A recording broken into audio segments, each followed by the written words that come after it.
Dear viewers, please subscribe to Prabhuwani Ministries official YouTube channel. Share and press the bell icon. ಪ್ರಿಯರೇ, ದಯವಿಟ್ಟು ಪ್ರಭುವಾನಿ ministries official YouTube ಚಾನೆಲ್ಗೆ subscribe ಮಾಡಿ ಮತ್ತು share ಮಾಡಿ.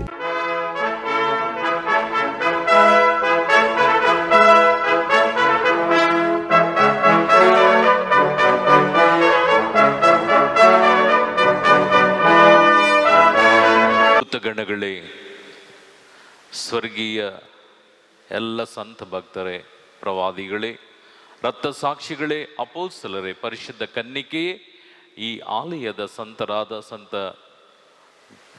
ಸಬಾಸ್ಟಿನರೇ, ಸಂತ ತೆರೇಸಮ್ಮನವರೇ, ನಮ್ಮೆಲ್ಲರಿಗೂ ಬೇಕಾದಂಥ ಬಿಡುಗಡೆಯನ್ನು, ನೆಮ್ಮದಿಯ ಬದುಕು, ಶಾಂತಿ ಮತ್ತು ಸಮಾಧಾನ, ಕ್ಷಮೆ ಹಾಗೂ ದೇವನ ದಯೆಯೊಂದಿಗೆ ಈ ಲೋಕವನ್ನು ಜಯಿಸುವಂಥ ಮರುಲೋಕವನ್ನು ಸೇರುವ ತನಕ ನಮ್ಮ ಆತ್ಮವು ಶರೀರದೊಂದಿಗೆ ಶುದ್ಧೀಕರಿಸಲ್ಪಟ್ಟು ಮನಸ್ಸು ದೇವನ ಪರಿಶುದ್ಧವಾದಂಥ ಸಾನ್ನಿಧ್ಯಕ್ಕೆ ದಿನಂಪ್ರತಿ ನಡೆಸುವಂಥ ಕೃಪಾವರವನ್ನು ಕರುಣಿಸಿ ಪಡೆದುಕೊಡಿ ಎಂಬುದಾಗಿ ಕೇಳಿಕೊಳ್ಳುತ್ತಾ, ಎಲ್ಲರೂ ಒಟ್ಟಾಗಿ ನಮೋ ಮರಿಯೇ, ವರಪ್ರಸಾದ ಪೂರ್ಣೆಯೇ, ಪ್ರಭು ನಿಮ್ಮೊಡನೆ ಇದ್ದಾರೆ, ಸ್ತ್ರೀಯರಲ್ಲಿ ನೀವು ಧನ್ಯರು ಮತ್ತು ನಿಮ್ಮ ಉದರದ ಫಲವಾದ ಯೇಸುವು ಧನ್ಯರು. ಸಂತ ಮರಿಯ ದೇವಮಾತೆ, ಪಾಪಿಗಳಾಗಿರುವ ನಮಗಾಗಿ ಈಗಲೂ ನಮ್ಮ ಮರಣದ ಸಮಯದಲ್ಲಿ ನಮ್ಮೆಲ್ಲರಿಗಾಗಿ, ನಮ್ಮ ಕುಟುಂಬ, ನಮ್ಮ ರಾಜ್ಯ, ನಮ್ಮ ದೇಶ, ಪ್ರತಿಯೊಂದು ಮಾನವನಿಗಾಗಿ ಪ್ರಾರ್ಥಿಸಿರಿ ತಾಯಿ. Praise Lord. ಅಕ್ಕಪಕ್ಕ ಪ್ರೈಸ್ ಲಾರ್ಡ್ ಹೇಳಿ. ಎಲ್ಲರೂ ನಿಮ್ಮ ಬಲಗೈಗಳನ್ನ ತಲೆ ಮೇಲೆ ಇಟ್ಟುಕೊಳ್ರಿ. ಎಲ್ಲರೂ ಒಟ್ಟಾಗಿ ಅಭಿಷೇಕಕ್ಕಾಗಿ ಪ್ರಾರ್ಥಿಸೋಣ. ಪಿತನಿಗೂ ಸುತನಿಗೂ ಪವಿತ್ರ ಆತ್ಮನಿಗೂ ಮಹಿಮೆ ಉಂಟಾಗಲಿ, ಆದಿಯಲ್ಲಿ ಇದ್ದಾಗೆ ಈಗಲೂ ಯಾವಾಗಲೂ ಯುಗ ಯುಗಾಂತರಕ್ಕೂ ನಿಮಗೆ ಸಲ್ಲಲಿ. ಆಮೇನ್, ಆಮೇನ್. Price lord. ದಯವಿಟ್ಟು ಕುಳಿತುಕೊಳ್ರಿ. ಫೋನ್ ಇದ್ದವರು ದಯವಿಟ್ಟು ಸ್ವಿಚ್ ಆಫ್ ಮಾಡಿಕೊಳ್ಳ್ರಿ. ನಿಮ್ಮ ಫೋನ್ ದಯವಿಟ್ಟು ಸ್ವಿಚ್ ಆಫ್ ಮಾಡಿಕೊಳ್ಳ್ರಿ. ದೇವರು ಈ ದಿನ, ಈ ರಾತ್ರಿ ನಮ್ಮೊಂದಿಗೆ ಮಾತನಾಡುವ ದೇವನಾಗಿದ್ದಾರೆ. ಆ ದೇವನ ಸಾನ್ನಿಧ್ಯಕ್ಕೆ ನಮ್ಮನ್ನು ಬಿಟ್ಟು ಕೊಡುತ್ತಾ, ತಗ್ಗಿಸಿಕೊಳ್ಳುತ್ತಾ ದೇವನ ಪರಿಶುದ್ಧವಾದ ವಾಕ್ಯವನ್ನು ಧ್ಯಾನಿಸೋಣ. Praise Lord. Hallelujah, hallelujah. ಯೇಸುವೆ ಸ್ತೋತ್ರ, ಯೇಸುವೆ ವಂದನೆ, ಯೇಸುವಿಗೆ ಆರಾಧನೆ, ಯೇಸುವಿಗೆ ಸ್ತುತಿ. Hallelujah, hallelujah, hallelujah.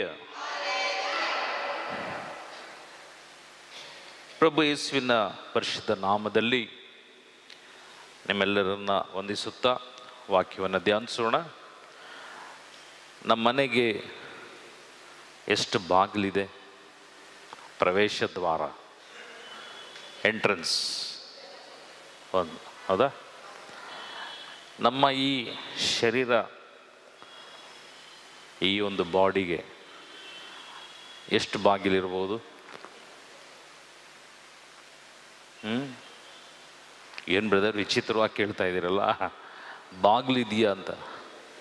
ಎಸ್, ನಮ್ಮ ಈ ಶರೀರ, ನಮ್ಮ ಶರೀರದಲ್ಲಿ ಆತ್ಮ ಇದೆ. ಸರಿಯಾಗಿ ಗಮನಿಸಿ. ಈ ಶರೀರವು ಆತ್ಮದಿಂದ, ಮನಸ್ಸಿನಿಂದ, ಮನಸ್ಸಾಕ್ಷಿಯಿಂದ ಕೂಡಿರ್ತಕ್ಕಂಥದ್ದು ಈ ಶರೀರ. ಓಕೆನಾ? ಇದೊಂದು 2-3 ಎಪಿಸೋಡ್ ಆಗ್ಬೋದು. ಈ ಒಂದು ಎಪಿಸೋಡನ್ನು 45 ನಿಮಿಷಕ್ಕೆ ಮಾಡಿರಿ. ಯಾಕೆಂದರೆ 28 ಮಿನಿಟ್ಸಿಗೆ ಬೇಡ, 45 ಮಿನಿಟ್ಸಿಗೆ ಎಡಿಟ್ ಮಾಡಿ ಈ ಒಂದು ಎಪಿಸೋಡನ್ನು ನಾವು ಲೋಕಕ್ಕೆ ಸಮರ್ಪಿಸೋಣ. Price Lord. ಹಾಲೆಲೂಯ. ಈ ಶರೀರ ಸರಿಯಾಗಿ ನಿಮ್ಮ ಗಮನ ಇರಲಿ. ಈ ಶರೀರವು ದೇವನ ಆತ್ಮ ಅಭಿಷೇಕದೊಂದಿಗೆ ಕೂಡಿರ್ತಕ್ಕಂಥದ್ದು. ಹಾಗಾದರೆ ನಮ್ಮ ಈ ಶರೀರಕ್ಕೆ 2 ಬಾಗಿಲು, ಒಂದು ಹೊರಬಾಗಿಲು, ಇನ್ನೊಂದು ಒಳಬಾಗಿಲು. ಈ ಹೊರಬಾಗಿಲು ಈ ಒಳಬಾಗಿಲು ಏನು ಕೆಲಸ ಮಾಡ್ತವೆ? ಈ ಒಳಬಾಗಿಲಲ್ಲೂ ಹೊರಬಾಗಿಲಿನಲ್ಲೂ ಯಾರಿರ್ತಾರೆ? ಹಲೋ, ನಿಮ್ಮನೆಗೆ ಯಾರಾದರೂ ಈಸಿಯಾಗಿ ಬಂದು ಕೂತು ನಿಮ್ಮನೆಯಲ್ಲಿ ಅಡುಗೆ ಮನೆಗೋ ಇಲ್ಲ ಬೆಡ್ರೂಮ್ಗೆ ಹೋಗಿ ಮಲ್ಕೊಂಡು ಅಡುಗೆಯಲ್ಲಿ ಏನು ಮಾಡಿ ಇಟ್ಟಿದ್ರು ಅದನ್ನು ಹಾಕ್ಕೊಂಡು ತಿನ್ಲಿಕ್ಕೆ ಆಗ್ತದೆ ಯಾರಾದರೂ? ಹಲೋ, ಹಾಂ. ಅದೇ ರೀತಿಯಲ್ಲಿ ನಮ್ಮ ಈ ಶರೀರದಲ್ಲಿ ನಮ್ಮ ಆತ್ಮಕ್ಕೆ ಒಂದು ಬಾಗಿಲು, ಹಾಗೂ ಈ ಶರೀರವು ನಮ್ಮನ್ನು ಪ್ರೊಟೆಕ್ಟ್ ಮಾಡಿ ಯಾವ ಒಂದು ಕಾರ್ಯವು ಈ ಲೋಕದ ಕಾರ್ಯವು ಸಂಭವಿಸಬಾರದು ಎಂಬುದಾಗಿ ಹೊರಗೆ ಒಂದು ಬಾಗಿಲು. ಈ ಹೊರಬಾಗಿಲೇ ಕಣ್ಣು, ಕಿವಿ, ಮೂಗು, ಈ ಬಾಯಿ, ಈ ಶರೀರ. ಓಕೆನಾ? ಹಾಂ. ಹಾಗಾದರೆ ನಮ್ಮ ಜೀವಿತದಲ್ಲಿ ನಾವು ಎಲ್ಲಿ ಎಡವಿ ಬೀಳ್ತೇವೆ? ತುಂಬ ಮುಖ್ಯವಾದಂಥ ಕಾರ್ಯ. ಎಲ್ಲಿ ಎಡು ಬೀಳ್ಬೋದು? ದೇವರ ವಾಕ್ಯದ ಪ್ರಕಾರ ಈ 2 ಬಾಗಿಲಿನ ಬಳಿಯಲ್ಲೂ ಒಬ್ಬೊಬ್ಬರು ಇರ್ತಾರೆ. ಒಂದು ಬಾಗಿಲ ಬಳಿ ದೇವನು, ಇನ್ನೊಂದು ಬಾಗಿಲ ಬಳಿ ಯಾರು? ಸೈತಾನ. ಈ ಇಬ್ಬರು ಇದ್ದಾರೆ. ನೀವು ಎಲ್ಲಿ ಹೋದರೂ ನಿಮ್ಮ ಜೊತೆಯವರು ಬರ್ತಾರೆ. ಎಲ್ಲಿ ಹೋದರೂ ನಿಮ್ಮ ಜೊತೆಯಲ್ಲಿ ಅವರು ನಿಮ್ಮ ನೆಂಟರಾಗೆ, ನಿಮ್ಮ ಪ್ರೊಟೆಕ್ಟರ್, ನಿಮ್ಮನ್ನು ಯಾವಾಗಲೂ ಕಾಪಾಡುವಂಥ ಈ ಒಂದು ದೆಸೆಯಲ್ಲೇ ನಿಮ್ಮ ಜೊತೆ ಎಲ್ಲಿ ಹೋದರೂ ಬರ್ತಾರೆ. ಅದು ನಮ್ಮ ಕಣ್ಣಿಗೆ ಕಾಣೋದಿಲ್ಲ, ಕಣ್ಣಿಗೆ ಕಾಣಲ್ಲ. ಹಾಗಾದರೆ ಈ ದೇವರ ಶಕ್ತಿಯು, ಈ ದುಷ್ಟಾತ್ಮನ ಶಕ್ತಿ, ಇದರಲ್ಲಿ ಯಾವುದು ಒಳ್ಳೆಯದು ಯಾವುದು ಕೆಟ್ಟದ್ದು ಎಂಬುದಾಗಿ ನಮ್ಮೆಲ್ಲರಿಗೂ ತುಂಬ ಚೆನ್ನಾಗಿ ಪರಿಚಯದೇ ಗೊತ್ತಿದೆ. ಹೌದಾ? ಹಲೋ, ಈಗ ನಿಮಗೆಲ್ರಿಗೂ ಒಂದು ಗ್ಲಾಸ್ ಕಾಫಿ, ಬಿಸಿ ಚಳಿ ಇದೆ, ಮಳೆ ಬರ್ತಾ ಇದೆ, ಅದಕ್ಕೆ ಒಂದೊಂದು ಗ್ಲಾಸ್ ಕಾಫಿ ಕೊಡೋಣ ಅಂತ ಕೊಡುವಾಗಲೇ ಈ ಕಾಫಿಗೆ ಸ್ವಲ್ಪ ಗಿಡ್ಡಿನೆಸ್, ತಲೆ ಸುತ್ತುವಂಥ ಈ ಪೌಡ್ರನ್ನ ಹಾಕಿ ಹಾಕಿ ಹಾಕಿ ನಿಮ್ಮ ಕಣ್ಣೆದುರಿಗೆ ಕಲಸಿ ಕೊಟ್ಟರೆ ಕುಡಿತೀರಾ? ಏನು ಹಾಕಿದ್ದು ಅಂತ ಕೇಳ್ತೀರಿ. ಹೌದಾ? ಹೌದಾ? ಅದಾದಮೇಲೆ ನೀವು ಕುಡೀರಿ. ಫಸ್ಟು ನೀವು ಕುಡಿದು ಆಮೇಲೆ ಏನು ಆಗದಿದ್ರೆ ನನಗೆ ಕೊಡ್ರಿ. ಮಕ್ಕಳು ಕೊಟ್ಟರೆ, ಹಲೋ, ಮಕ್ಕಳು ಕೊಟ್ಟರೆ ನೀವು ಎಂಥ ಒಂದು ಮಕ್ಕಳಾಗಲಿ, ಒಂದು 3-4ನೇ ಕ್ಲಾಸ್ ಮಕ್ಕಳು, 5ನೇ ಕ್ಲಾಸ್ ಮಕ್ಕಳಾದ್ರೂ ಆ ಮಕ್ಕಳ ಮುಂದೆ ಹಾಕಿ ಕಲಸಿ ಕೊಡ್ರಿ. ಗೊಡ ಗೊಡ ಗೊಡ ಗೊಡ. ಯಾಕೆ? ನಿಷ್ಕಳಂಕ ಮಕ್ಕಳ ಈ ಹೃದಯದಲ್ಲಿ ಕಪಟ ಇಲ್ಲ. ಕರೆಕ್ಟಾ? ನಮ್ಮಲ್ಲಿ ಏನೋ ಹಾಕದ್ನಲ್ಲ, ಏನೋ ಕಲಿಸಿಕೊಟ್ರಲ್ಲ, ಈ ಒಂದು ಆತ್ಮ ಮತ್ತು ಶರೀರ ಅದನ್ನು ಕುಡಿಲಿಕ್ಕೂ ನಾವು ಯಾವ ಕಾರಣಕ್ಕೂ ನಾವು ಕೊಟ್ಟಿದ್ದನ್ನು ಮಿಕ್ಸ್ ಮಾಡಿ ಕೊಟ್ಟದನ್ನು ಕುಡಿಲಿಕ್ಕೆ ಒಪ್ಪಲ್ಲ. ನಿಷ್ಕಳಂಕ ನಾವು ಜ್ಞಾನಿ ಬುದ್ಧಿವಂತರು ನಾವು. ಕರೆಕ್ಟಾ? ಹಲೋ, ಇಲ್ಲಿ ದೇವನ ವಾಕ್ಯ, ಯಾವತ್ತು ನಾವು ದೇವ್ರನ್ನ ಏನು ಕೇಳ್ತೀವಿ? ಏನು ಕೇಳ್ತೀರಿ ಹೇಳಿ? ಈ ಚರ್ಚಿಗೆ ಬರ್ತೀರಿ, ಬಲಿಪೂಜೆ, ಪ್ರಾರ್ಥನೆ, ಹಾಗೂ ಈ ಪ್ರಾರ್ಥನೆ, ನಿಮ್ಮನೆ ಪ್ರಾರ್ಥನೆ ಎಲ್ಲ ದಿನಂಪ್ರತಿ ದೇವ್ರ ಹತ್ರ ಏನು ಕೇಳ್ತೀವಿ? ಕೊಡು ಕೊಡು ಕೊಡು ಕೊಡು ಕೊಡು ಕೊಡು. ಹೌದಾ? ಹಲೋ, ಸ್ವಲ್ಪ ಮಾತಾಡ್ರಿ. ಸ್ವಾಮಿ ನನಗೆ ಒಳ್ಳೆ ಮನೆ ಕೊಡು, ಸ್ವಾಮಿ ನನ್ನ ಗಂಡ, ನೀವು ಮ್ಯಾರೇಜ್ ಆಗದೆ ಇರೋರು ನನ್ನ ಗಂಡನಿಗೆ, ಒಳ್ಳೆ ಗಂಡನಿಗಾಗಿ ಪ್ರಾರ್ಥಿಸೋದು, ಒಳ್ಳೆ ಹೆಂಡತಿಗಾಗಿ ಪ್ರಾರ್ಥಿಸು. ಅದಾದಮೇಲೆ ದುಷ್ಟತನ ಇದ್ದರೆ ದುಷ್ಟತನ ಬಿಡುಗಡೆಗಾಗಿ, ಅದಾದಮೇಲೆ ಯಾರಾದರೂ ಚಿನ್ನಗಿನ ಜಾಸ್ತಿ ಹಾಕ್ಕೊಂಡಿದ್ದಾರೆ, ಅದು ನೋಡ್ಬಿಟ್ಟು ಸ್ವಾಮಿ ನನಗೆ ಸ್ವಲ್ಪ ಚಿನ್ನ ಕೊಡಿ. ಯಾವುದಾದ್ರು ಒಂದು ಮನೆಗೆ ಹೋದರೆ ಇಷ್ಟು ಒಳ್ಳೆ ಮನೆ, ನಮಗೂ ಈ ಥರ ಒಂದು ಮನೆ ಕೊಡಿ. ಈ ರೀತಿ ದೇವರನ್ನು ದಿನಂಪ್ರತಿ ನಮಗೆ ಕೊಡು ಕೊಡು ಕೊಡು ಕೊಡು ಎಂಬುದಾಗಿ ಕೇಳುವಾಗ ದೇವನ ಆ ಒಂದು ಕೊಡುಗೆಯನ್ನು ನಾನು ಪಡಿಬೇಕಾದರೆ ನಾನು ಯಾರಾಗಬೇಕು? ನಾನು ಯಾರಾಗಬೇಕು? ನಮಗೆ ದಿನಂಪ್ರತಿ 24 ಗಂಟೆ ಸಮಯ ನಮಗೆ ಕೊಟ್ಟಿದ್ದಾರೆ, ಹೌದಾ? ಎಲ್ರಿಗೂ, ನನಗೂ ಸೇರಿಸಿ. ಏನು ಮಾಡ್ತೀವಿ? 24 ಗಂಟೆ ಕೆಲ್ಸಕ್ಕೆ ಹೋಗ್ತೀವಿ. ಎಷ್ಟು ಅವರ್? 10 ಅವರ್ಸ್ ತಗೊಳ್ರಿ, 12 ಅವರ್ಸ್ ತಗೊಳ್ರಿ, 12 ಗಂಟೆಗಳ ಕಾಲ ಕೆಲಸ, ಓಕೆನಾ? ಅದಾದಮೇಲೆ ಮಿಕ್ಕಿದೆಷ್ಟು? ಮಿಕ್ಕಿದ ಗಂಟೆ 12 ಗಂಟೆ. 24 ಗಂಟೆಯಲ್ಲಿ 12 ಗಂಟೆ ಹೋಯ್ತು, ಇನ್ನು 12 ಗಂಟೆ. ಎಷ್ಟು ಗಂಟೆ ನಿದ್ರೆ ಮಾಡ್ತೀರಿ?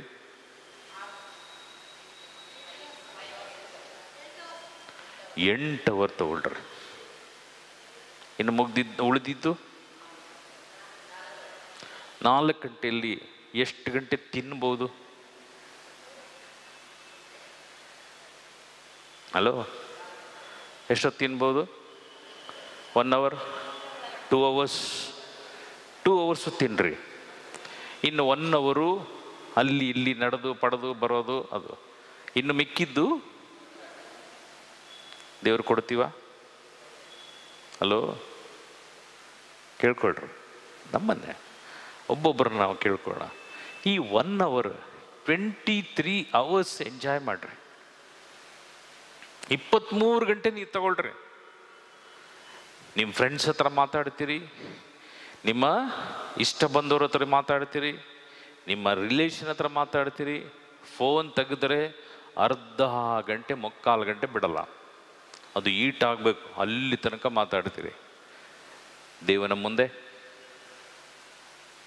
ಕೊಡುವಂಥ ದೇವನ ಮುಂದೆ, ಈ ಸೃಷ್ಟಿಕರ್ತನ ಮುಂದೆ, ನಿಮ್ಮನ್ನು ಪ್ರೀತಿಸುವಂಥ ಮುಂದೆ, ನಿಮ್ಮನ್ನು ಕ್ಷಮಿಸುವ ದೇವನ ಮುಂದೆ, ನಿಮ್ಮನ್ನು ಆದರಿಸುವಂಥ ದೇವನ ಮುಂದೆ ನನ್ನ ಪಾತ್ರ ಏನು? ಮನಸ್ಸಾಕ್ಷಿ ಕೇಳ್ಕೊಳ್ಳೋಣ, ಹೌದಲ್ಲ?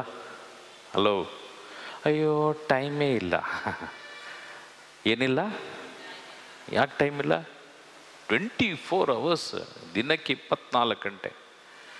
ಈ 24 ಗಂಟೆಯಲ್ಲಿ ಸರ್ವೇಶ್ವರನ ಮುಂದೆ, ನಮ್ಮನ್ನು ಈ ಲೋಕದಲ್ಲಿ ಸೃಷ್ಟಿ ಮಾಡಿದಂಥ ಸೃಷ್ಟಿಕರ್ತನ ಮುಂದೆ, ಲಿಸನ್, ತಂದೆ ತಾಯಿ ಒಟ್ಟುಗೂಡಿದ ಮೇಲೆ ಮಕ್ಕಳಾಗಬೇಕು, ಕಾನೂನಿಲ್ಲ, ಕಾನೂನಿಲ್ಲ, ತಿಳ್ಕೊಳ್ಬಿಡ್ರಿ. ಓ, ಮದುವೆ ಆಗಿದ ತಕ್ಷಣ ಮಕ್ಕಳಾಗಬೇಕು, ನೋ.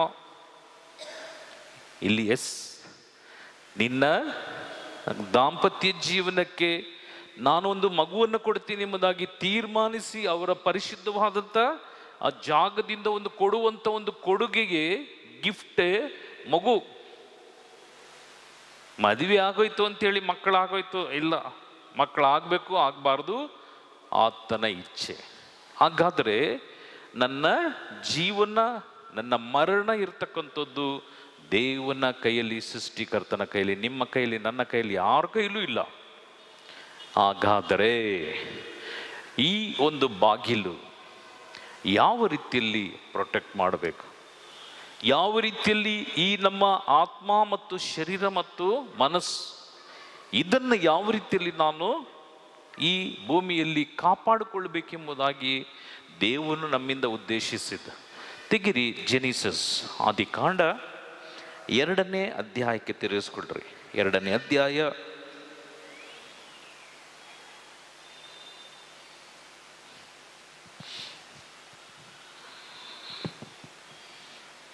ವಾಕ್ಯ 6ರಿಂದ ಓದ್ರಿ.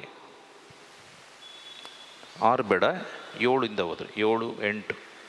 ಹೀಗಿರಲು ದೇವರಾದ ಸರ್ವೇಶ್ವರ ನೆಲದ ಮಣ್ಣಿನಿಂದ ಮನುಷ್ಯನನ್ನು ರೂಪಿಸಿ ಅವನ ಮೂಗಿನಲ್ಲಿ ಜೀವಶ್ವಾಸವನ್ನು ಊದಿದರು.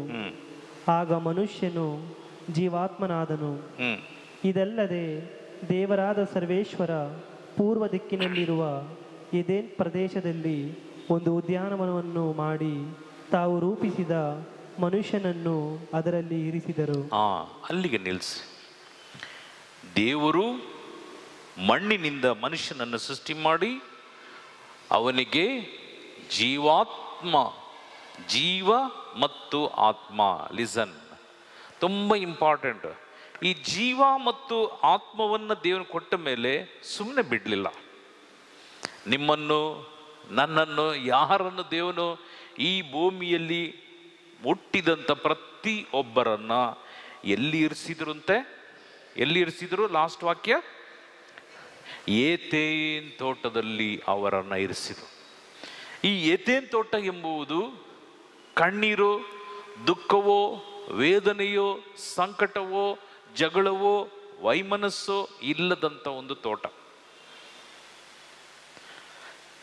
ಈ ಏತೇನ್ ತೋಟದಲ್ಲಿ ದೇವನು ಮನುಷ್ಯನನ್ನು ಇಟ್ಟ ಮೇಲೆ, ಈ ಒಂದು ಕುಟುಂಬ ಎಂಬುದಾಗಿ ದೇವನು ಕೊಟ್ಟ ಮೇಲೆ, ಕುಟುಂಬದಲ್ಲಿ ಪಾತ್ರಧಾರಿ ಯಾರು?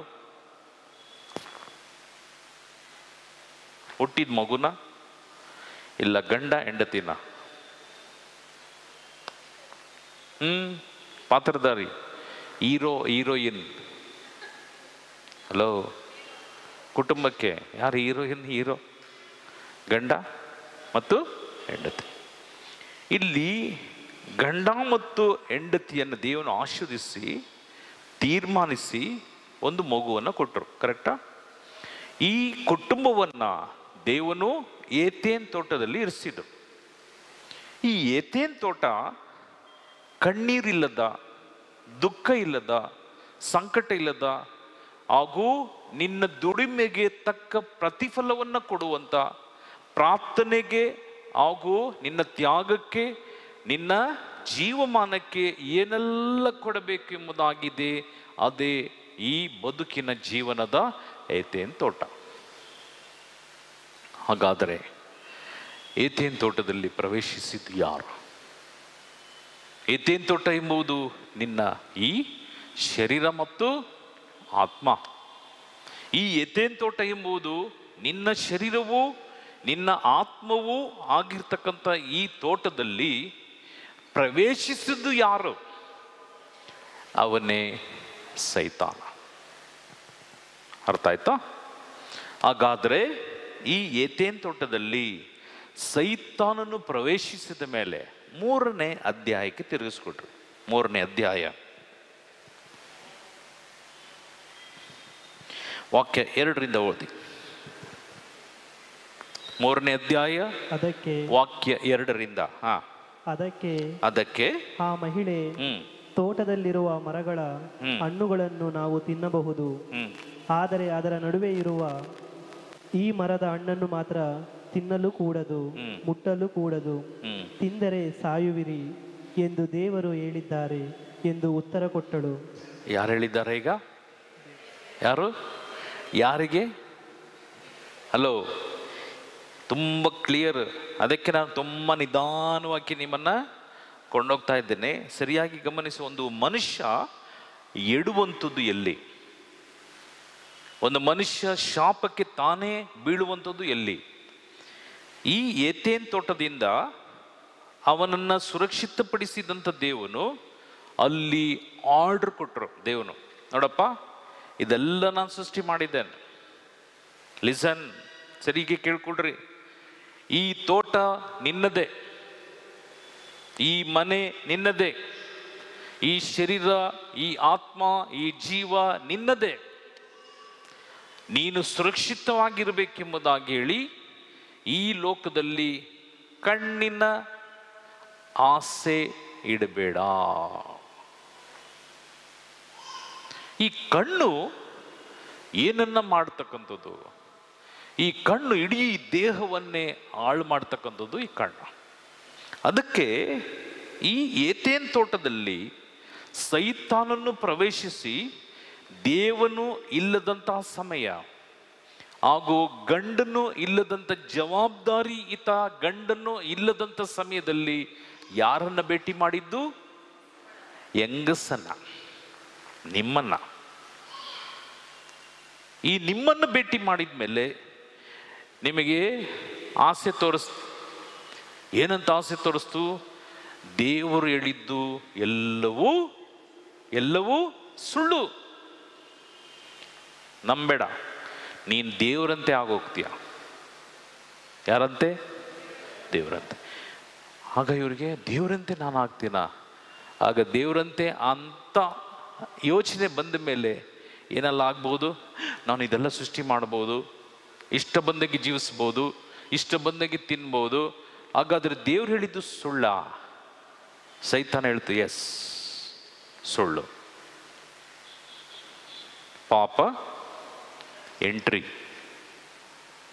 ಪಾಪವು ನಿಮ್ಮ ಮನೆಯ ಬಾಗಿಲಿಂದ ನೀಟಾಗಿ ನಿಮ್ಮ ಆತ್ಮಕ್ಕೆ ಪ್ರವೇಶಿಸ್ತು. ಈ ಕಣ್ಣಿನ ವ್ಯಾಮೋಹವು ನಿನ್ನ ಶರೀರವನ್ನು ಪ್ರವೇಶಿಸಿದ ಮೇಲೆ ನಿನ್ನ ಆತ್ಮ, ಶುದ್ಧವಾಗಿರ್ತಕ್ಕಂಥ ಆತ್ಮ ಅಶುದ್ಧವಾಗಲಿಕ್ಕೆ ಶುರುವಾಯಿತು. ಬಿಳಿ ಶರ್ಟ್, ಬಿಳಿ ಉಡುಪು, ಚೂರು ಚೂರು ಅಲ್ಲಿ ಇಲ್ಲಿ ನಾವು ಮಳೆಗೂ ಈ ಮಳೆ ನೀರಿಗೂ ಕೇರ್ ಮಾಡದೆ ನಾವು ಈ ರಸ್ತೆ ಬದಿಯಲ್ಲೇ ನಡ್ಕೊಂಡು ಹೋದರೆ, ಹೋಗುವಂಥ ಬಸ್ಸು, ಹೋಗುವಂಥ ಕಾರು, ಹೋಗುವಂಥ ವೆಹಿಕಲ್ ಎಲ್ಲವೂ ನೀರನ್ನು ಆರಿಸಿ ಬಿಡಿ ಶರ್ಟ್ ಏನಾಗ್ತದೆ? ಅಲ್ಲೋ ಗಲೀಜು. ಈ ಗಲೀಜು ನಿನ್ನ ಕಣ್ಣಿನ ವ್ಯಾಮೋಹದಿಂದ. ಈ ಕಣ್ಣಿನ ವ್ಯಾಮೋಹ ಯಾವಾಗ ನಿನ್ನ ಶರೀರಕ್ಕೆ ಬರ್ತದೋ, ಎಂಟ್ರಿ ಆಗ್ತದೋ, ಆಸೆ ನಮ್ಮಲ್ಲಿ ಉಕ್ಕತ್ತು. ಏನು ಆಸೆ? ಈ ರೀತಿ ನಡ್ಕೊಂಡು ಹೋಗೋನು, ನಡ್ಕೊಂಡು ಹೋಗುವಂಥ ಗಂಡ ಹೆಂಡ್ತಿ ನಮಗೊಂದು ವೆಹಿಕಲ್ ಸಿಕ್ಕಿದ್ದಿದ್ರೆ, ಹಲೋ, ನಡ್ಕೊಂಡು ಹೋಗೋರ್ದು ಅವ್ರ ಪರಿಸ್ಥಿತಿಯನ್ನು, ಯಾವುದಾದ್ರೂ ಒಂದು ವೆಹಿಕಲ್ ಸಿಕ್ಕಿದ್ರೆ, ಏನ್ರಿ ಒಂದು ಗಾಡಿ ತಗೊಳ್ಳಿಲ್ವಾ? ಒಂದು ಗಾಡಿ ಸಿಕ್ತು, ಗಾಡೀಲಿ ಇಬ್ಬರು ಹೋಗ್ತಿದ್ರು. ಈಗ ಮಳೆಲಿ ನೆನ್ಕೊಂಡು ಮಳೆ ಬಂದ್ಬಿಡ್ತು, ಬಡ ಬಡ ಬಡ ಬಡ ಮಳೆ. ಇವ್ರ ಪಕ್ಕದಲ್ಲಿ ಕಾರಲ್ಲಿ ಗಂಡ ಹೆಂಡ್ತಿ ಮಾತಾಡ್ಕೊಂಡು, ಮಗು ಮಾತಾಡ್ಕೊಂಡು ಡ್ರೈವ್ ಮಾಡ್ಕೊಂಡು ಹೋಗ್ತಾ ಇದ್ರು. ನೋಡಿದ್ರು, ರೀ ಏನು ಬೇಕಾಯ್ತು? ನಡ್ಕೊಂಡು ಹೋಗೋನಿಗೆ ಒಂದು ಏನು ಬೇಕಾಗಿತ್ತು? ಒಂದು ವೆಹಿಕಲ್. ಹೌದಲ್ಲ? ವೆಹಿಕಲ್ ಕೊಟ್ಟಾದ್ಮೇಲೆ ನಮ್ಮ ಆಲೋಚನೆ ಏನು? ಕಾರು. ಅಯ್ಯೋ, ಕಾರ್ ಸಿಕ್ಕಿದ್ದಿದ್ರೆ. ನೆಕ್ಸ್ಟ್ ದುರಾಸೆ, ಕಾರು ಹೋಗ್ತಾ ಇತ್ತು, ಕಾರು ಕೊಟ್ಟರು, ಸೆಕೆಂಡ್ ಹ್ಯಾಂಡ್ ಕಾರ್ ತಗೊಂಡ್ರು. ಹೋಗ್ತಾ ಹೋಗ್ತಾ ನಿಂತ್ಕೊಬಿಡ್ತು, ಮುಂದೆನೇ ಹೋಗ್ಲಿಲ್ಲ. ಏನ್ರಿ ಹಾಳಾದ್ದು? ಗಂಡನಿಗೇನು ಹೇಳೋದು? ಹಾಳಾದ ಇಂಥ ಕಾರ್ನ, ಲೊಡ್ಕಾಸಿ ಕಾರ್ ತಗೊಂಡಿದ್ಯಲ್ಲ, ಏನು ಬೇಕು? ಶೋರೂಮ್ ಗಾಡಿ. ಮನುಷ್ಯನ ಸ್ಥಿತಿ ನೋಡ್ರಿ, ಮನುಷ್ಯನ ಸ್ಥಿತಿ. ನಡೆಯುವಂಥ ಮನುಷ್ಯ, ಅಟ್ಲೀಸ್ಟ್ ನಾನು ಎಲ್ಲಿ ಹೋಗ್ಬೇಕು ಅಲ್ಲಿಗೆ ಹೋಗ್ಲಿಕ್ಕೆ ನನಗೆ ದೇವನು ಕೊಟ್ಟಿದ್ದಾನೆ. ಗೌರ್ಮೆಂಟ್ ಬಸ್ ಇದೆ, ನಿನಗೆ ದುಡ್ಡು ಕೊಟ್ಟರೆ ಟ್ಯಾಕ್ಸಿ ಇದೆ, ಆಟೋ ಇದೆ, ಎಲ್ಲವೂ ಇದೆ. ಆದರೆ ನನ್ನ ದುರಾಸೆ, ನನಗೇ ಆದಂಥ ಒಂದು ವೆಹಿಕಲ್ ಇದ್ದಿದ್ದಿದ್ರೆ ಆಯಿತು, ವೆಹಿಕಲ್ ಕೊಟ್ಟಾಯಿತು. ಆದರೆ ನನ್ನ ಆಸೆಯನ್ನು ಇದರಿಂದ ಇನ್ನೂ ಮೇಲೆ. ನನ್ನ ಹತ್ರ ಹಣ ಇಲ್ಲ, ಆದರೆ ಸಾಲ ಮಾಡಿ ನಾನು ಒಂದು ಗಾಡಿ ತಗೊಂಡಾಗ ನಾನೇನು ಮಾಡಬೇಕು? ಬಡ್ಡಿ ಕಟ್ಟಬೇಕು. ತಿಂಗಳಿನ ನಿನ್ನ ವರಮಾನ, ನಿನ್ನ ಹೆಂಡತಿಯ, ನಿನ್ನ ಮಕ್ಕಳ, ಇಲ್ಲ ನಿನ್ನ ವೆಲ್ಫೇರ್, ಊಟಕ್ಕೆ, ಬಟ್ಟೆಗೆ, ಅದಾದಮೇಲೆ ಬಾಡಿಗೆ, ಎಲೆಕ್ಟ್ರಿಸಿಟಿ, ಈ ಖರ್ಚು, ಅದಾದಮೇಲೆ ಮೆಡಿಕಲ್ ಖರ್ಚು, ಮಕ್ಕಳಿಗೆ ವಿದ್ಯಾಭ್ಯಾಸ, ಇದೆಲ್ಲವನ್ನ ಭರಿಸುವಂಥ ಹಾಗೂ ಇದರಿಂದ ಮಿಕ್ಕಿಸಿ ನೀನು ಬಡ್ಡಿಯನ್ನು ಕಟ್ಟುವಂಥ ನಿನ್ನ ಸಂಬಳ ಎಷ್ಟಾಗಿದೆ? ಹಲೋ, ಸಾಲ ಎಲ್ಲಿಂದ ಬಂತು ಈಗ? ಹಲೋ, ಎಲ್ಲಿಂದ ಬಂತು? ಆಸೆ ಅಲ್ಲ, ದುರಾಸೆ. ಈ ದುರಾಸೆಯಿಂದ ಮನುಷ್ಯನಿಗೆ ಒಂದು ಮೊತ್ತವಾದಂಥ ಸಾಲ ಬಂತು. ಈ ಸಾಲ ದೇವನ ವಾಕ್ಯ ಹೇಳ್ತದೆ. ನೆಕ್ಸ್ಟ್ ಓದಿ ವಾಕ್ಯ. ಆಗ ಸರ್ಪ, ಆ ಮಾತು ನಿಜವಲ್ಲ, ನೀವು ಸಾಯುವುದು ಸುಳ್ಳು.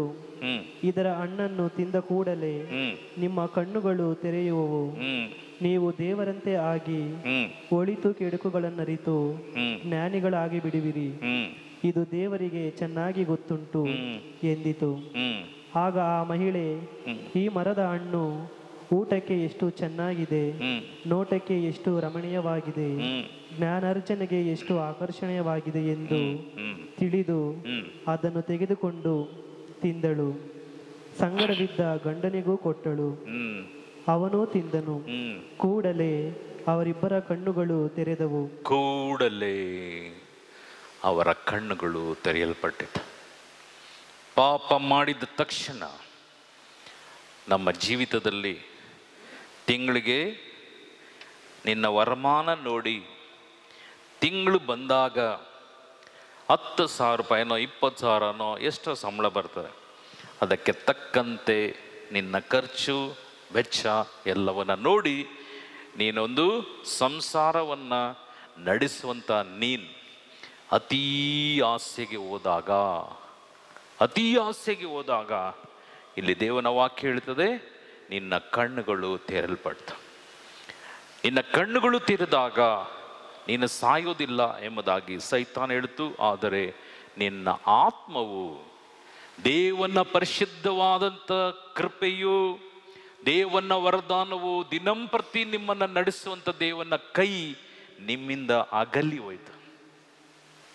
ದಿನಂಪ್ರತಿ ತಂಗಾಳಿಯಲ್ಲಿ ದೇವನು, ಸರ್ವೇಶ್ವರನಾದ ದೇವನು ಒಂದು ಕಡೆ ಆದಾಮ ಮತ್ತು ಇನ್ನೊಂದು ಕಡೆ ಅವಳನ ಜೊತೆಗೆ ಕೂಡಿ ಅವರು ಎದ್ದೇನ್ ತೋಟದಲ್ಲಿ ನಡೆಯುವಂಥ ಒಂದು ಸಂದರ್ಭವನ್ನ, ದೇವನ ಪರಿಶುದ್ಧತೆಯನ್ನ, ದೇವನ ಸಾನ್ನಿಧ್ಯವನ್ನ, ದೇವನ ಪ್ರೀತಿಯನ್ನ, ದೇವನ ಮಾಧುರ್ಯವನ್ನ ಕಳೆದುಕೊಳ್ಳುವಂಥ ದಿನವೇ ಪಾಪದ ದಿನ, ಪಾಪದ ಸಂಕೋಲೆ ನಿನ್ನಲ್ಲಿ ಬಂದಾಗ.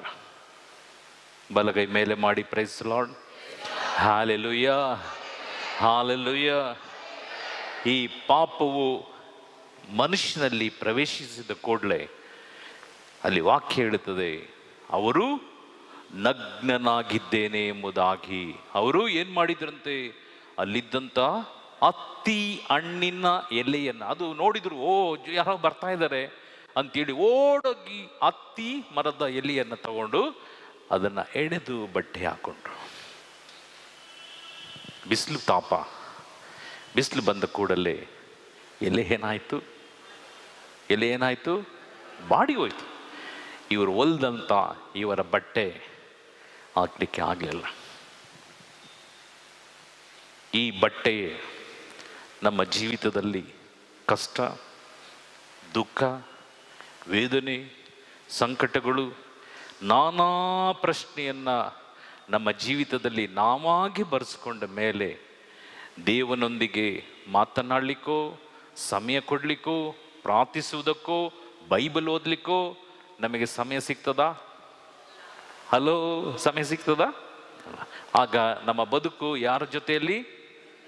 ಸೈತಾನನ ಜೊತೆಯಲ್ಲಿ. ಆಗ ನಮ್ಮ ಮನೆ ಯಾವ ಮನೆ? ಹಲೋ, ಒಳ್ಳೆ ಹೆಸರು ಹಾಕಿರ್ತೀವಿ, ದೇವರ ನಿಲಯ. ಒಂದೊಂದು ನಿಲಯವನ್ನು ನೋಡಬೇಕು, ಒಳ್ಳೊಳ್ಳೆ ಹೆಸರನ್ನು ಹಾಕಿರ್ತಾರೆ. ದೇವರ ಮನೆ ಒಳಗೆ ಯಾರು ಇರ್ತಾರೆ? ದೇವ್ರ ಮನೆ ಒಳಗೆ ಹಲೋ ಯಾರು? ಎಲ್ಲ ದಿನಂಪ್ರತಿ ಗಲಾಟಿ, ದಿನಂಪ್ರತಿ ನಾನಾ ರೀತಿಯಾದಂಥ ಅವಸ್ಥೆ. ಈಗಿನ ಕಾಲಘಟ್ಟದಲ್ಲಿ ತಿಳ್ಕೊಳ್ರಿ, ಅನೈತಿಕತೆಯ ಪಾಪವು ಹೆಚ್ಚು. ಈ ಅನೈತಿಕ ಪಾಪ ಎಲ್ಲಿಂದ ಬಂತು? ಅದಕ್ಕೆ ಒಂದು ಕಡೆಯಿಂದ ನಿಮಗೆ ನೀಟಾಗಿ ದೇವರು ವಾಕ್ಯವನ್ನು ತಿಳಿಸ್ತಾ ಇದ್ದಾರೆ. ಈಗ 4ನೇ ಅಧ್ಯಾಯಕ್ಕೆ ತಿರುಗಿಸ್ಕೊಳ್ರಿ. 4ನೇ ಅಧ್ಯಾಯ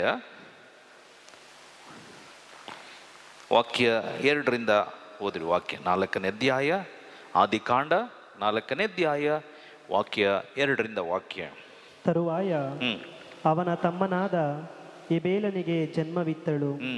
ಎಬೇಲನು ಕುರಿಗಾಯಿಯಾದನು, ಕಾಯಿನನು ವ್ಯವಸಾಯಗಾರನಾದನು. ಕ್ರಮೇಣ ಕಾಯಿನನು ತಾನು ಬೆಳೆಸಿದ ಫಸಲಿನಲ್ಲಿ ಕೆಲವನ್ನು ತಂದು ಸರ್ವೇಶ್ವರ ಸ್ವಾಮಿಗೆ ಕಾಣಿಕೆಯಾಗಿ ಸಮರ್ಪಿಸಿದನು. ಅಂತೆಯೇ ಎಬೇಲನು ತನ್ನ ಹಿಂಡಿನಿಂದ ಬೊಚ್ಚಲ ಕುರಿಗಳನ್ನು ಕಾಣಿಕೆಯಾಗಿ ತಂದು ಅವುಗಳ ಕೊಬ್ಬನ್ನು ಸಮರ್ಪಿಸಿದನು. ಸಾಕು. ಇಲ್ಲಿ ವೆಜಿಟೇಬಲ್, ನಾನ್ ವೆಜ್. ಹಲೋ, ಸರಿಯಾಗಿ ನೋಡ್ರಿ, ಈಗ ಬೈಬಲ್ ನೋಡ್ಬಿಟ್ಟು ನಾನು ನೋಡ್ರಿ. ಇಲ್ಲಿ ಅಣ್ಣ ತಮ್ಮ ಫಸ್ಟ್ ಬೆಳೆ ಬೆಳೆದ್ಯಾರ ಇಬ್ಬರೂ. ಫಸ್ಟ್ ಫಸಲು. ಈ ಫಸ್ಟ್ ಫಸಲಲ್ಲಿ ಇಬ್ಬರಿಗೂ ಒಂದು ಒಳ್ಳೆ ಮನಸ್ಸಿದೆ, ನಾನು ದೇವರಿಗೆ ಕೊಡಬೇಕು ಎಂಬುದಾಗಿ ನಾವು ತೀರ್ಮಾನಿಸಿ ಅಣ್ಣ ತಮ್ಮ ಅವರವರ ಮೊದಲನೆಯ ಫಸಲನ್ನು, ವೆಜಿಟೇಬಲ್ಸ್ ಎಲ್ಲ ಒಂದು ಕಡೆ, ಅದಾದಮೇಲೆ ಇಲ್ಲಿ ಒಂದು ಒಳ್ಳೆಯ ಒಂದು ಕುರಿ ಒಂದು ಕಡೆದ. ದೇವರು ವೆಜಿಟೇರಿಯನ್ನ ನಾನ್ ವೆಜ್?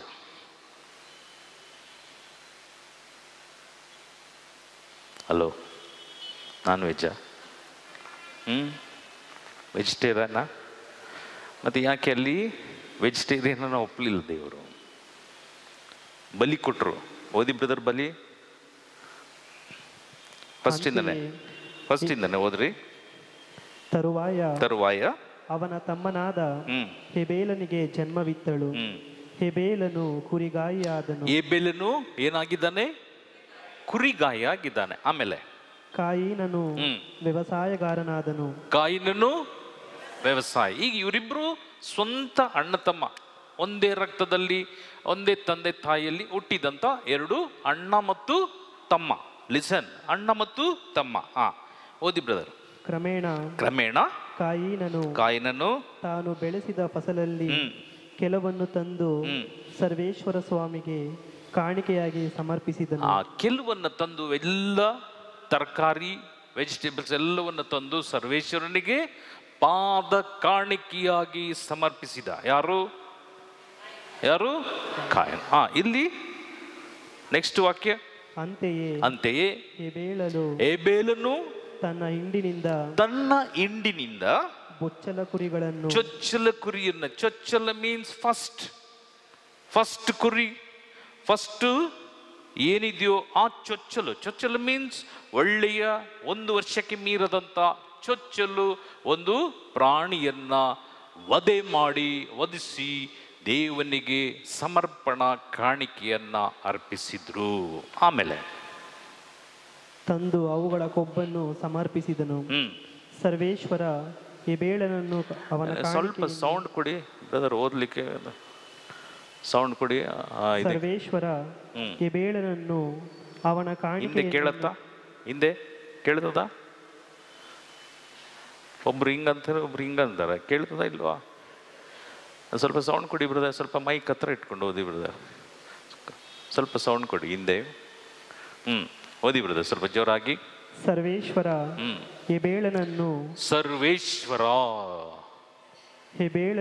ಹೆಬೇಲನನ್ನು ಅವನ ಕಾಣಿಕೆಯನ್ನು ಮೆಚ್ಚಿಕೊಂಡರು. ಆದರೆ ಕಾಯಿನನು ಅವನ ಕಾಣಿಕೆಯನ್ನು ಮೆಚ್ಚಲಿಲ್ಲ. ಯಾಕೆ? ಸ್ವಂತ ಅಣ್ಣ ತಮ್ಮ ಇಬ್ಬರು ಫಸ್ಟ್ ಫಸಲು ಕೊಟ್ಟಿದ್ದಾರೆ. ಅದೇ ರೀತಿಯಲ್ಲಿ ಇಬ್ಬರು ದೇವರಿಗೆ ಕಾಣಿಕೆ ಕೊಡೋಣ ಎಂಬುದಾಗಿ ಇಬ್ಬರು ಒಂದು ಬಲಿಪೀಠದಲ್ಲಿ ಇಬ್ಬರು ಸಹ ಒಂದು ವೆಜ್ ಒಂದು ನಾನ್ ವೆಜ್ ದೇವನಿಗೆ ಕಾಣಿಕೆಯಾಗಿ ಸಮರ್ಪಿಸಿದರು. ಆದರೆ ಸರ್ವೇಶ್ವರನಾದ ದೇವನು ಒಂದೇ ಕುಟುಂಬದಲ್ಲಿ ಹುಟ್ಟಿದಂಥ, ಒಂದೇ ರಕ್ತಕ್ಕೆ ಹಂಚಿಕೊಂಡಂಥ, ಒಂದೇ ತಂದೆ ತಾಯಿಗೆ ಜನಿಸಿದಂಥ ಈ ಅಣ್ಣ ತಮ್ಮನ ಕಾಣಿಕೆಯನ್ನ ದೇವನು ಒಬ್ಬೊಂದು ಮೆಚ್ಚಿಕೊಂಡ್ರು, ಒಬ್ಬೊಂದು ಮೆಚ್ಚಲಿಲ್ಲ. ಸರ್ವೇಶ್ವರನಾದ ದೇವರು ನಾನ್ ವೆಜ್ಜಾ? ಹಲೋ, ನಾನ್ ವೆಜ್ಜಾ ಇಲ್ಲ ವೆಜ್ಜಾ? ಎರಡಕ್ಕೂ ಇಲ್ಲ ಅಂತೀರ ನೀವು. ಇಲ್ಲಿ ಇಬ್ಬರ ಕಾಣಿಕೆಯನ್ನ ದೇವನು ಒಂದೇ ಫಸಲಿನಲ್ಲಿ ಕೊಟ್ಟಂತ, ಒಂದೇ ಜಾಗದಲ್ಲಿ, ಅಂದರೆ 2 ಬಲಿಪೀಠದಲ್ಲಿ ಅರ್ಪಿಸಿದಂಥ ಈ ಬಲಿ, ಫಸ್ಟ್ ಬಲಿ ತಿಳ್ಕೊಳ್ರಿ, ಪ್ರಪಂಚದಲ್ಲಿ ಮೊದಲನೆಯ ಬಲಿಯನ್ನ ಅರ್ಪಿಸಿದಂಥ ಹಾಗೂ ಇಲ್ಲಿ ಏತೇನ್ ವನದಲ್ಲಿ ವಧಿಸಿದಂಥ ಈ ಆದಾಮ ಮತ್ತು ಅವ್ವಳಿಗೆ ಆ ತ್ಯಾಗದ ಬಲಿ, ಈ ಬಲಿ ಯೇಸುವೆ ಅಂದು ಬಲಿಯನ್ನ ಸಮರ್ಪಿಸಿದಂಥ ಬಲಿ. ಲಿಸನ್, ಇಲ್ಲಿ ನಾವು ಆದಿಕಾಂಡದಲ್ಲಿ 1-2ನೇ ಅಧ್ಯಾಯದಲ್ಲಿ ನಾವು ನೋಡುವಾಗ ಅಲ್ಲಿ ಆದ ಮತ್ತು ಅವಳು ಪಾಪ ಮಾಡಿದ ಕಾರಣ ತನ್ನ ಈ ವಧಿಸಿದಂತ ಈ ಎಲೆ ಬಾಡಿ ಹೋಗ್ತದೆ. ಈ ಎಲೆ ನೀನು ಎಲ್ಲಾದರೂ ನಿಂತಿರುವಾಗ ಸೃಷ್ಟಿ ಮಾಡಿದಂಥ ಈ ಒಂದು ಪ್ರಾಣಿಗಳು ಆ ಎಲೆ ನೋಡಿದ ತಕ್ಷಣ ಆಡು, ಕುರಿ, ದನ ಏನು ಮಾಡ್ಬೋದು? ಅಲೋ, ಇವರು ಹೊಲ್ಕೊಂಡಿದ್ದಂಥ ಬಟ್ಟೆ ಯಾವ ಬಟ್ಟೆ? ಎಲೆ, ಹತ್ತಿ ಮರದ ಎಲೆ. ಹಸು ನೋಡಿದ ತಕ್ಷಣ ಏನು ಮಾಡ್ಬೋದು? ಓಡ್ ಬಂದು ಯಾವ್ದು ತಿನ್ಬೋದು? ಎಲೆಯನ್ನ ತಿನ್ಬೋದು. ಅವರ ಮಾನ ಮರ್ಯಾದೆ ಮುಚ್ಚಲಿಕ್ಕಾಗ್ತದ? ಅಲೋ, ದೇವನ ವಾಕ್ಯ, ನನ್ನ ಮಕ್ಕಳು ಪಾಪ ಮಾಡಿದ್ರು, ನಗ್ನವಾಗಿದ್ದಾರೆ, ಅವರು ಎಲೆಯಲ್ಲಿ ಮುಚ್ಚಿಕೊಂಡಿದ್ದಾರೆ, ಅವ್ರಿಗೆ ಏನು ಮಾಡಬೇಕು ತೋಚಿಲ್ಲ. ದೇವನೇ, ಸರ್ವೇಶ್ವರನಾದ ದೇವನೇ ಏತೇನ್ ವನದಲ್ಲಿ ಅಲ್ಲಿ ಒಂದು ಪ್ರಾಣಿಯನ್ನ ವಧಿಸಿ ಅದರ ಚರ್ಮದಿಂದ ತಾನೇ ಹೊಲಿದು ಹಾಕಿದಂಥ ಬಟ್ಟೆಯೇ ಅರಿಯದಂಥ ಬಟ್ಟೆ, ಮಾಸದಂಥ ಬಟ್ಟೆ, ಯಾರು ಮಾಡದಂಥ ಒಂದು ಒಂದು ಟೈಲರ್ ಕೆಲಸ ಮಾಡಿದ್ರು ದೇವರು, ಸರ್ವೇಶ್ವರನಾದ ದೇವರು. ನೋಡ್ರಿ ದೇವನ ಪ್ರೀತಿ, ನೋಡ್ರಿ ದೇವನ ಆಶೀರ್ವಾದ ನೋಡ್ರಿ. ಇಲ್ಲಿ ಅವರ ಕೈಯಾರೆ ಹೊಲಿಸಿದಂಥ ಬಟ್ಟೆಯನ್ನ ಹಾಕಿ ಆ ಬಟ್ಟೆ ಮಾಸಲಿಲ್ಲ, ಆ ಬಟ್ಟೆ ಅರಿಯಲಿಲ್ಲ. ದೇವನ ಪ್ರೀತಿ ಅದು. ಈ ದೇವನ ಪ್ರೀತಿಯನ್ನು ಅವರು ಹಂಚಿಕೊಂಡು ಅವರು ಅವರ ಮಕ್ಕಳನ್ನ ದೇವನ, ಸರ್ವೇಶ್ವರಾದ ದೇವನ ಆಶೀರ್ವಾದದೊಂದಿಗೆ ಕೊಟ್ಟಂತ ಮಕ್ಕಳು ಭೂಮಿಯಲ್ಲಿ ಮೊದಲ ಬಲಿಪೀಠವನ್ನ ಕಟ್ಟಿ ಮಾನವನ್ನು ಅರ್ಪಿಸುವಂತ ಬಲಿ. ಈ ಬಲಿ, ಇಬ್ಬರ ಬಲಿಯಲ್ಲಿ ಒಂದು ಬಲಿ ಸರ್ವೇಶ್ವರನಿಗೆ ಮೆಚ್ಚುಗೆ ಆದಂಥ ಬಲಿ. ಓದಿ ಬ್ರದರ್ ವಾಕ್ಯ, ಲಿಸನ್, ಸರಿಯಾಗಿ ಕೇಳ್ರಿ. ನನ್ನ ಬಲಿ ಎಂಥ ಬಲಿ, ನಾನು ಅರ್ಪಿಸುವಂಥ ಪ್ರಾರ್ಥನೆ ಎಂಥದ್ದು, ನಾನು ಒಪ್ಪಿಸಿಕೊಡುವಂಥ ನನ್ನ ದೇವನ ಸಂಪೂರ್ಣವಾದಂಥ ಸರ್ವೇಶ್ವರನ ಸನ್ನಿಧಾನಕ್ಕೆ ನಾನು ಕೇಳುವಂಥದ್ದು ಏನು, ದೇವನಲ್ಲಿ ಪಡೆಯುವಂಥದ್ದು ಏನು? ಇದೇ ವಾಕ್ಯ. ಯಾಕೆ ಒಪ್ಪಿಲ್ಲ, ಯಾಕೆ ಒಪ್ತಾನೆ? ಓದಿ ಬ್ರದರ್ ವಾಕ್ಯ. ಆದರೆ ಕಾಯಿನನನ್ನು ಅವನ ಕಾಣಿಕೆಯನ್ನು ಮೆಚ್ಚಲಿಲ್ಲ. ಕಾಯಿನನ್ನ ಅವನ ಕಾಣಿಕೆಯನ್ನ ಮೆಚ್ಚಲಿಲ್ಲ. ಅದಾದ್ಮೇಲೆ ನೆಕ್ಸ್ಟ್ ವಾಕ್ಯ, ಇದರಿಂದ ಕಾಯಿನನು ಕಡು ಕೋಪಗೊಂಡನು. ಹೆಂಗೆ ಗೊತ್ತಾಯ್ತು ದೇವರು ನನ್ನ ಕಾಣಿಕೆಯನ್ನು ಮೆಚ್ಚಲಿಲ್ಲ ಅಂತೇಳಿ?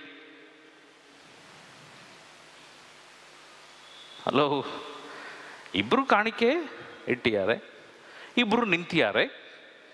ಅಲ್ಲಿ ದಹನ ಬಲಿ, ಇಲ್ಲಿ ವೆಜಿಟೇಬಲ್. ಸರಿಯಾಗಿ ಗಮನಿಸಿ. ದೇವರು ಈ ತಮ್ಮನ ಅಣ್ಣನ ಕಾಣಿಕೆ ಒಟ್ಟಾಗಿ ಅಲ್ಲಿ ನಿಂತುಕೊಂಡು ನೋಡ್ತಿದ್ದಾರೆ. ಇಬ್ರು ಕೈ ಕೊಟ್ಟುಕೊಂಡು ಅವ್ರ ಕಾಣಿಕೆಯನ್ನು ನೋಡ್ತಾ ಇದ್ದಾರೆ. ದೇವರು ತಮ್ಮನ ಕಾಣಿಕೆಯನ್ನು ಮೆಚ್ಚಿದ್ರು, ಅಣ್ಣನ ಕಾಣಿಕೆ ಮೆಚ್ಚಲಿಲ್ಲ. ಹೆಂಗೆ?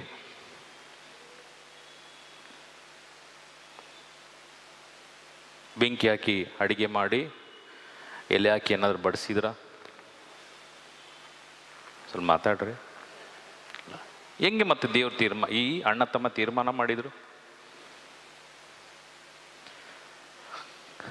ಚರ್ಚಿಗೆ ಬಂದ ಮೇಲೆ ಸರಿಯಾಗಿ ಕೇಳ್ಕೊಳ್ರಿ. ಈ ದ್ವಾರದ ಮುಂದೆ ಪ್ರವೇಶ ಆದ ಮೇಲೆ ನಿನ್ನ ಮನೆಯಿಂದ ಹೊರಡುವಾಗ ನೀನು ಒತ್ತು ತರುವಂಥ ಕಾಣಿಕೆ ಏನಲ್ಲ? ದೇವ್ರ ಹತ್ರ ಹಿಂಗೆ ಕೇಳಬೇಕು, ಹಂಗೆ ಕೇಳಬೇಕು, ಏನೇನೋ ಕೇಳಬೇಕು ಅಂತ ಬರ್ತೀರಿ ಚರ್ಚಿಗೆ. ಹೌದಾ? ಬಂದಾಗ ದೇವನ ವಾಕ್ಯ ಹೇಳ್ತದೆ, ಇದು ನನ್ನ ಆಲಯ. ಯಾರ ಆಲಯ? ದೇವನ ಆಲಯ. ದೇವನ ಆಲಯದಲ್ಲಿ ಪ್ರವೇಶಿಸುವಾಗ ನಾನು ಶುದ್ಧನ ಅಶುದ್ಧನ ತೀರ್ಮಾನ ಮಾಡು. ಅಶುದ್ಧನಾಗಿ ಈ ಆಲಯದೊಳಗೆ ಬಂದಾಗ ನೀನು ಮೊಣಕಾಲಾಕಿ ಒಂಟಿ ಕಾಲಲ್ಲಿ ನಿಂತು, ಇಲ್ಲ ಹೆಂಗೆ ಅಡ್ಡಡ್ಡ ಬಿದ್ದು ಅಲ್ಲಿಂದ ಉರುಳು ಸೇವೆ ಮಾಡಿ ಗಂಟುಗಟ್ಟಲೆ ದೇವರ ಹತ್ರ ಮಾತಾಡಿದ್ರು, ದೇವನು ಒಂದು ಅಕ್ಷರ ಮಾತಾಡಲ್ಲ. ನೋಡ್ತಾರೆ, ಮಾತಾಡೋದಿಲ್ಲ. ಕಾರಣ ಯಾಕೆಂದರೆ ನನಗೂ ದೇವನಿಗೂ ಒಂದು ಅಡ್ಡಗೋಡೆ. ನಿಮ್ಮೆಲ್ರಿಗೂ ಒಂದು ಟೆನ್ನಿಸ್ ಬಾಲ್, ಚೆಂಡು ಗೊತ್ತಲ್ಲ ಟೆನ್ನಿಸ್ ಬಾಲ್. ನಿಮ್ಮೆಲ್ರಿಗೂ ಕೊಟ್ಬಿಟ್ಟು ಬನ್ನಿರಿ ಎಲ್ಲ ಹೊರಗೆ ಬನ್ನಿ ಅಂತ ಕರ್ಕೊಂಡು ಹೋಗಿ 1 2 3 ಅಂತೀನಿ. 3 ಅಂದಾಗ ಈ ಗೋಡೆಗೆ ಹೊಡಿರಿ ಅಂತೇಳಿ ಸ್ವಲ್ಪ ದೂರದಲ್ಲಿ ನಿಲ್ಲಿಸಿ ಬಾಲನ್ನು 1 2 3 ಅಂದಾಗ ನೀವು ಎಸ್ತ್ರಿ. ನಿಮ್ಮ ಬಾಲ್ ಎಲ್ಲಿ ಬಂತು? ಕೈಗೆ. ತಿರ್ಗಾ ನಿಮ್ಮನ್ನು ಹಿಂದೆ ಗ್ರೌಂಡ್ ಕರ್ಕೊಂಡೋಗಿ ಲೈನಾಗಿ ನಿಲ್ಲಿಸಿ ಈ ಬಾಲ್ನ 1 2 3 ಅಂತೀನಿ ಬಿಸಾಕ್ರಿ ಅಂತ. ನೀವು ಬಿಸಾಕಿದ್ರಿ, ಬಾಲ್ ಎಲ್ಲಿ ಹೋಯ್ತು? ರಿಟರ್ನ್ ಬಂತಾ? ಇಲ್ಲ. Same principal. ಪಾಪ ಮಾಡಿ ಆಲೇಕೆ ಲಿಪ್ಸ್ಟಿಕ್ ಹಾಕಿ, ಐಬ್ರೋ ಮಾಡಿ, ಒಳ್ಳೆ ಈಲ್ಡ್ ಹಾಕಿ, ಒಳ್ಳೆ ಬಟ್ಟೆ ಹಾಕಿ, ಒಳ್ಳೆ ಚಿನ್ನ ಹಾಕಿ, ಕೂದಲೆಲ್ಲ ಬಿಟ್ಟು ಅದಾದಮೇಲೆ ಒಳ್ಳೆ ಪ್ಯಾಂಟ್ ಶರ್ಟ್ ಹಾಕಿ, ಇಲ್ಲಿ ಕೈಗೆ ಕತ್ತಿಗೆ ಬೆರಳುಗಳಿಗೆ ಎಲ್ಲ ವಾಚು ರೆಡಾರೋ ಪಡಾರೋ ಎಲ್ಲ ಹಾಕಿ ನೀನು ಹೆಂಗೆ ಬಂದರು ದೇವನ ವಾಕ್ಯ ಹೇಳ್ತದೆ, ನಾನು ಕಣ್ಣು ಮುಚ್ಚಿಕೊಳ್ತೇನೆ. ಎಂಥ ಅವಮಾನ ರೀ, ಎಂಥ ಅವಮಾನ. ಪ್ರೇಯರ್ಗೆ ಬಂದ್ವಿ, ಚರ್ಚಿಗೆ ಬಂದ್ವಿ, ಪ್ರಾರ್ಥಿಸಿದ್ವಿ, ರಿಸಲ್ಟ್ ರಿಸಲ್ಟ್ ಚರ್ಚಿಗೆ ಬಂದ್ವಿ ತಾನೆ? ಸ್ವಲ್ಪ ಮಾತಾಡ್ರಿ. ಚರ್ಚಿಗೆ ಬಂದ್ವಿ, ಹೌದಲ್ಲ? ಪ್ರಾರ್ಥಿಸಿದ್ವಿ, ನೀವೇನೇ ಹಾಕೊಂಡು ಬನ್ನಿರಿ. ದೇವರು ಚರ್ಚಲ್ಲಿ ಕೂರಿಸಿದ್ರು, ಪ್ರಾರ್ಥನೆ ಆಯಿತು. ಮನೆಗೆ ಹೋದ್ರಿ ನಿಮ್ಮ ಮಗನೋ ಮಗಳು ಭಯಂಕರ ಫುಲ್ ಪಿಪಾಯಿ, ಅವನು ಒಡೆದಾಟ ಬಡದಾಟ ಇದೆ. ಇಲ್ಲ ನಿಮ್ಮ ಗಂಡ ಯಾರೋ ಅಯ್ಯೋ ನಾನು ಚರ್ಚಿಗೆ ಹೋಗಿ ಬಂದಲ್ಲ, ನನ್ನ ಮಗನಿಗೆ ನನ್ನ ಹೆಂಡತಿ ಇಲ್ಲ ನನ್ನ ಗಂಡ ಈ ರೀತಿ ಮಾಡಬಾರ್ದು ಅಂತ ಕೇಳ್ಕೊಂಡು ಬಂದಲ್ಲ.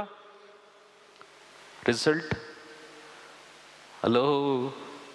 ನಿನ್ನ ಪ್ರಾರ್ಥನೆಗೆ ಯಾವ ರೀತಿಯಲ್ಲಿ ದೇವನು ರಿಸಲ್ಟ್ ಕೊಡ್ತಾನೆ ಅಂತ ಹೇಳಿದರೆ, ಈ ನಿನ್ನ ಆತ್ಮ, ನಿನ್ನ ಶರೀರ, ನಿನ್ನ ಮನಸ್ಸು ಮೂರು ಒಂದಾಗಿ ದೇವನ ಸನ್ನಿಧಾನದಲ್ಲಿ ಕಣ್ಣೀರಿಟ್ಟು ಪ್ರಾರ್ಥಿಸುವಂಥ ಪ್ರಾರ್ಥನೆಗೆ ದೇವನು ಕಿವಿ ಕೊಡ್ತಾನೆ.